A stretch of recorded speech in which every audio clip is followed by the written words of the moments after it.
How was the FMC? Okay, fine. You're gonna twist my arm and make me talk about the real world? Kevin Warsh, the new FOMC chair, had his first meeting today. Now, normally I stream these, but to be honest, I wanted to watch this one offline. Number one, to prepare for today's stream, but also number two, I wanted to make sure he wasn't too much of a snoozer after Jerome Powell's Silver Fox touch. I wanted to make sure I wasn't wasting my time. And what I will tell you is, the key changes of Kevin Warsh in his first meeting are he has a new catchphrase. We have a task force for that. That's his. He's not really a dual mandate guy. He said dual mandate once or twice, but not the way Jerome Powell does. His thing was every question you asked him, he would say, we've got a task force for that.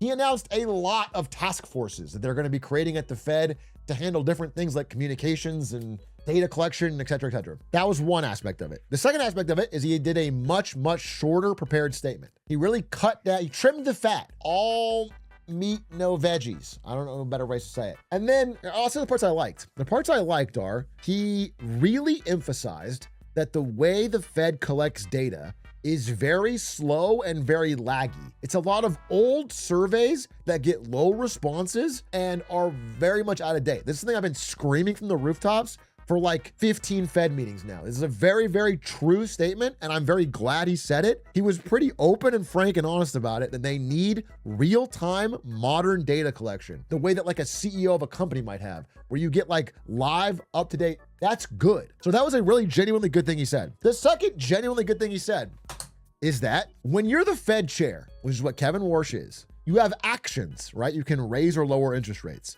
but you also have your words. And a lot of Fed chairs like to use their words so they can avoid having to actually use their actions, because the actions can cause market turbulence and pain. So he, in his first meeting, was really, really, really extremely tough sounding on inflation. He was like, we have a dual mandate, but almost we have a single mandate, and that is to get price stability, to fight inflation. It's a battle we will win. He was very serious, and I liked all of his words a lot. But central bankers around the world have tried using just words and avoiding actions. To actually do what he's saying, he would have to raise interest rates, which he did not do today, but he threatened it. He basically implied that like we will be willing to raise interest rates to fight inflation. Because price stability is important. It's hurting American families. All true. And so I don't know, like if he's serious about his words, that's actually a great speech. If he's not, and he's just what they call jawboning, which is just using your words to avoid having to do action, then it'll become true pretty quickly. But I guess what I would say is this press conference is pretty bad if you're looking at it from Trump's POV. Nothing he said was aligned with what Trump would want him to say, which is like, things are good, we're gonna cut rates. He didn't say anything like that. He didn't imply that. So I don't know. I would say I'm cautiously optimistic about Kevin Warsh's first meeting. It was decent. He did not seem likely to cave to Trump, and he did seem to understand the key problems of Americans right now. Inflation is horrendous, and the Fed is using really laggy data. Those are two things like he can really work on. So I don't know. I'll give him credit. We'll see. We watch the opening statement. Sure, it's short. Good day. It's an honor, a true honor to be back at the Federal Reserve and to take up this duty at a He said he walks kind of zesty. I don't think so. Well, I'm sorry. We didn't talk about his statement, but he didn't walk that zesty. I can see it, actually. There's a little zestiness, and he's got this new statement, good day. I've been especially heartened by the warm welcome of old friends and new colleagues both. College graduate. And I've listened closely to my fellow FOMC members. Heard a lot of new ideas, new thinking, and genuine interest in moving the Fed forward. This week's FOMC meeting exemplified the very best of the Fed's traditions: rigorous debate, open-mindedness, commitment to mission, responsibility, and accountability for performance. Wow. In this business, they all add up to one thing: getting monetary policy right. I think he says the part that's Or important. as near to it as we can do. That is our North Star. My colleagues and I are here to serve our legislative remit, Dual which mandate? you've heard us say before: price stability and maximum The employment. dual mandate. and these objectives guided our business in the meeting just concluded. As you saw a few moments ago, the committee decided to maintain the target range for the Fed funds rate at 3.5 to 3. They didn't change the rates. It's first meeting, you know. You gotta get the jitters out. You can't be shaking up the rate on your first meeting. He comes in, it goes flat. That's fine. That makes sense. And the dude has some heavy breathing, but we'll let him pass on that. In support of the Fed's dual mandate. The committee also reaffirmed its policy of maintaining ample reserves in the banking system. Economic activity is expanding at a solid pace, despite elevated uncertainty that owes in part to the conflict in the Middle East. Yep, true. Productivity growth and capital investment, both strong. Get out of here. Job gains have kept pace with the workforce, and the unemployment rate has changed little.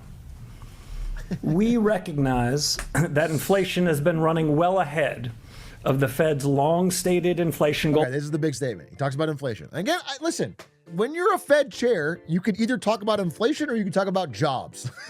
Those are your big things you can focus on and be serious about. And Trump wants him to be a jobs guy, and it seems like he's going to be an inflation guy. He's a guy that, like his first statement, we don't know, his actions are going to have to line up. But he seems like he's going to be tough on inflation. Of 2%. That's been going on for more than 5 years. Persistently high prices are a burden for the American people. True. But the recent past need not be prologue. I am pleased to report that members of the FOMC are unambiguous and unanimous. This committee will deliver price stability. That's like the most hawkish thing a Fed chair has said in a minute. He's being like direct. I can't be more direct about it. We are going to get prices down to a stable 2%. Now, will he do it? It's just so easy to be a liar here. It's just so easy to talk tough. Because here's the problem. I just want to make it so clear. Raising interest rates to fight inflation is so unpopular. It's unpopular with Trump. It's unpopular with regular people who have higher credit card bills and higher auto loan bills and higher mortgage payment. It's unpopular with everybody. Everybody hates it and they're so mad, but it stops inflation. It's not like oh, there's an easy switch to flick. It's like it causes everyone to be stressed and annoyed and it slows the economy down, but you get inflation under control if you get money to be in a safe, sound, stable place. Like if you're young and broke, of course you want them to do it, bro. You don't have a lot of debt. You're not making big payments. And you want your country to be on a fiscally sound path. But if you're anyone who has payments and debt, they don't want interest rates to go up. So that's the big question. Will he be able to stomach the pain? Like when Volcker stopped inflation in the 70s, he had to raise interest rates absurdly high and he got death threats every day. Farmers were burning shit on his lawn because their loans for farm equipment were so expensive. He had to survive that shit to break the back of inflation. So the idea is right now, Warsh can say what he wants, but will he do it? Will he follow through? That's the fucking question, bro. I don't know. Did our girl ask a question? No, I don't think Jennifer Schomburger asked the question, if I'm being honest with you. Anyway, it wasn't that incredibly interesting of a Fed meeting. I will say he's a little more zesty than Jerome Powell was about dumb questions, which I kind of liked. When someone asked the question that he'd obviously already answered, he would just say that. He wouldn't repeat his answer. He would go, that person just asked that, and I don't need to answer it again. Or show us. This is the Kevin Warsh I was thinking of. Look around this economy and see the funds rate being restrictive?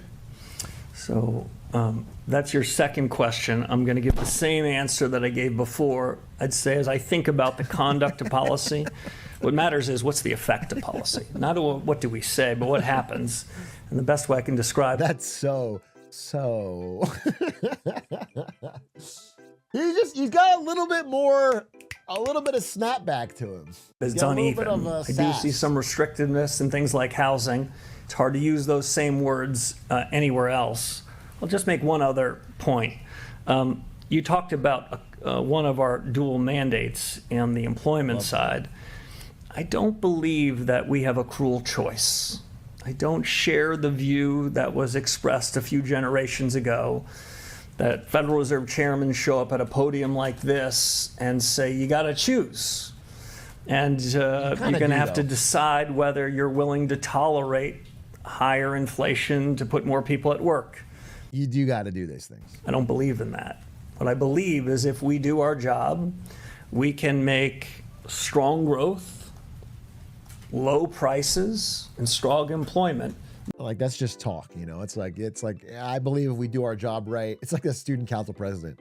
We could get rid of the lunch line and make all things free, and and recess will be 10 hours a day. You know what I'm saying? It's like, come on. I understand what you're saying, but it's just not something you have the power to do. What about ending forward guidance? Yeah, he also ended forward guidance, which is the idea that at these meetings, the Fed sort of gives the market an indication of what they're going to do next. He got rid of that. He felt it was like too restricting. Forward guidance has only existed since '08, so it's not too crazy to get rid of it. It's a post '08 thing to try and calm everybody's nerves. I think it's fine. I think his changes seem good, and his words seem fine. Really, what happens is actions. Will his actions follow, or will he just cut rates when Trump pushed pressure on him? Forward guidance being ended feels overblown to me. I mean, I literally think the reason he ended forward guidance is because if they did forward guidance, it would imply they're going to raise rates, and he doesn't want Trump to know that yet. That's what it kind of seems like. It's kind of like he's like, we're not going to tell you what's happening next because he doesn't want to open by, it's honestly what it feels like, but he may still just cut rates. I can't tell you how unpopular it'll be if you actually raise rates. I know that in this chat, in our bubble, because of the way I speak about it and because I think it's better for American society long run, we're like, yeah, let's fucking do it. We'll take the pain, raise the rates. But in actuality, in the real world, taking the pain and raising rates is just, it's a way to get your career ruined, to get sidelined, to get everyone. So he has to be willing to fucking stomach it. Is the only way a Fed chair can raise rates without everyone getting upset is during a crisis where there's no choice? That's not just the Fed chair. That is every hard problem in our whole society. Every tough, hard choice that has short-term pain for long-term gain cannot be done until there's a crisis. Because if there's not a crisis, people are like, why are you doing this? Let's just go back the way it was. It's literally just the way our societies work. It's why we can't fix things quickly and easily. We can't forward plan because nobody wants to take any pain for long-term gain. And to be fair, because the boomers didn't take any pain on anything for the longest time, it's like everyone's like, why do I have to take the fucking pain? Wait, why can't I have it the same way that they had it for 40 years? Yeah, it sucks, but someone's gonna have to do it. Right? It's not gonna, there's no way around it.